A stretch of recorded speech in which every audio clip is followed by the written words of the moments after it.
दोस्तों, आज की इस हिंदी स्टोरी में आपको एक बहुत बड़ी सीख सीखने को मिलेगी। ये कहानी रोचक होने के साथ साथ एक सीख भी देगी। इस कहानी को अपनी फैमिली के साथ ज़रूर सुनना। तो शुरू करते हैं आज की ये कहानी। एक बार भगवान बुद्ध अपने भिक्षुक के साथ गांव जा रहे थे। काफ़ी दूर पैदल चलते चलते वह थक जाते हैं। तब एक भिक्षुक कहता है, गुरुजी, क्या हम आराम कर सकते हैं? महात्मा बुद्ध जी कहते हैं, हाँ। महात्मा कहते हैं, वो देखो, उस पेड़ के नीचे आराम करते हैं। पेड़ के नीचे आराम करते हुए उनमें से एक भिक्षुक कहता है, गुरुजी, आप हमेशा एक बात कहते थे कि इंसान जैसा सोचता है वह बिल्कुल वैसा ही बन जाता है। कृपया आप हमें इसके बारे में विस्तार से बताइए। महात्मा भगवान बुद्ध भिक्षुक से कहते हैं, आज मैं तुम्हें एक कहानी सुनाता हूँ। किसी नगर में एक धनी सेठ रहता था। उसके पास बहुत धन था, पर भी वह पैसे कमाने के बारे में सोचता रहता था। एक दिन उस सेठ के यहाँ उसका रिश्तेदार आया। सेठ उसकी खूब खातिरदारी करता है। वे दोनों आपस में बातचीत करते हैं। तब उसका रिश्तेदार कहता है कि सेठ जी, आपकी ही तरह एक धनी सेठ था। वह आपसे भी ज़्यादा धनी था। वह हमेशा धन कमाने के बारे में सोचता रहता था। सेठ उससे पूछता है, तुम था क्यों बोल रहे हो? रिश्तेदार कहता है, मैं था इसलिए बोल रहा हूँ क्योंकि वह सेठ जीवित नहीं है, वह मर चुका है।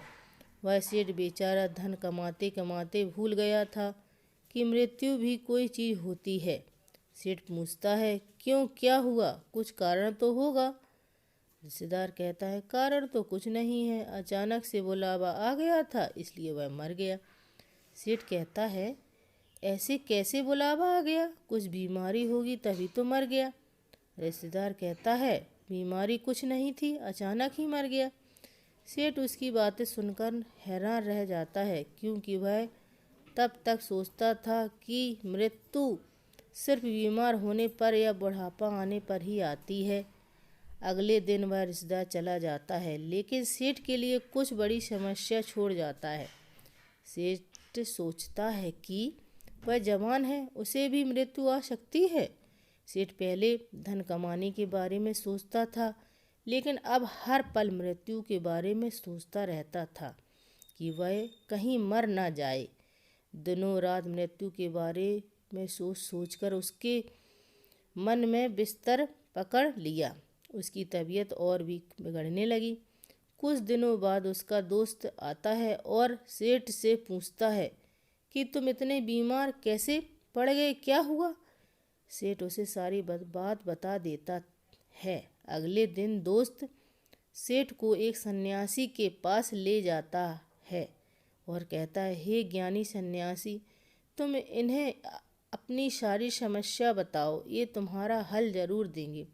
सेठ सन्यासी से कहता है, गुरुजी, मैं अभी मरना नहीं चाहता, मैं जीना चाहता हूँ। मुझे डर नहीं है कि मैं कहीं मर ना जाऊँ। सन्यासी कहता है कि मैं तुम्हारी इस समस्या का अभी हल निकाल देता हूँ। सेठ कहता है, कृपया करके मुझे बताइए। सन्यासी कहते हैं, मैं तुम्हें एक मंत्र बताता हूँ। यह मंत्र है, जब तक मुझे मृत्यु नहीं आएगी तब तक मैं जीऊँगा। तुम रोज़ 7 दिनों तक अपने मन में और बाहर इस मंत्र को बोलना और 7 दिनों बाद मेरे पास आना। 7 दिनों बाद सेठ सन्यासी के पास हंसते हुए जाता है और कहता है, गुरुजी, धन्यवाद, मैं आपके मंत्र के वजह से ठीक हो गया हूँ। अब मुझे मृत्यु का बिल्कुल भी डर नहीं है।